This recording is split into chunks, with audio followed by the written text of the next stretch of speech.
Seperti inilah kondisi Pasar 16 Ilir.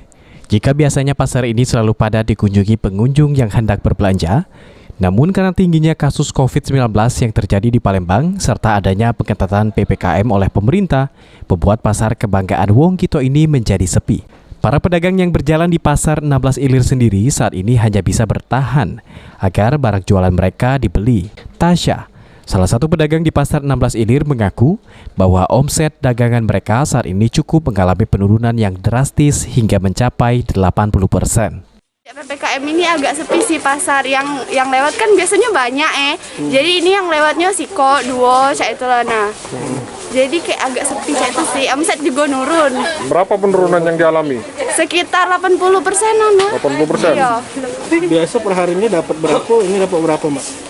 Biasanya kan rame sehari tuh, kalau misalnya pagi kan banyak lah 10, kalau ini kayak Duo, kayak itu. Sepinya Pasar 16 Ilir sendiri diakui oleh pengelola Pasar 16 Ilir. Akibat sepinya pembelian ini membuat sebagian pedagang di Pasar 16 Ilir menutup kios jualan mereka saat ini. Untuk membantu pedagang Pasar 16 Ilir, pihak pengelola menggandeng salah satu aplikasi online shop agar para pedagang bisa menjual barang dagangannya melalui online. Sudah berupaya untuk bekerja sama dengan pihak lain, ya, dalam hal ini pihak penyedia untuk layanan online shop yang sudah bekerja sama dengan kita, sudah tanda tangan MOU untuk pelaksanaan itu. Salah satunya adalah Brejo. Aplikasi Brejo ini adalah aplikasi asli dari putra daerah dari Sumatera Selatan yang kita akan coba kembangkan untuk digitalisasi pedagang di pasar.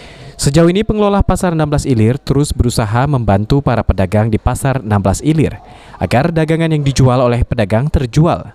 Selain itu juga mengantisipasi penyebaran virus COVID-19, pengelola Pasar 16 Ilir selalu mengingatkan pedagang maupun pengunjung pasar untuk menerapkan protokol kesehatan. Firman Hidayat, PAL TV.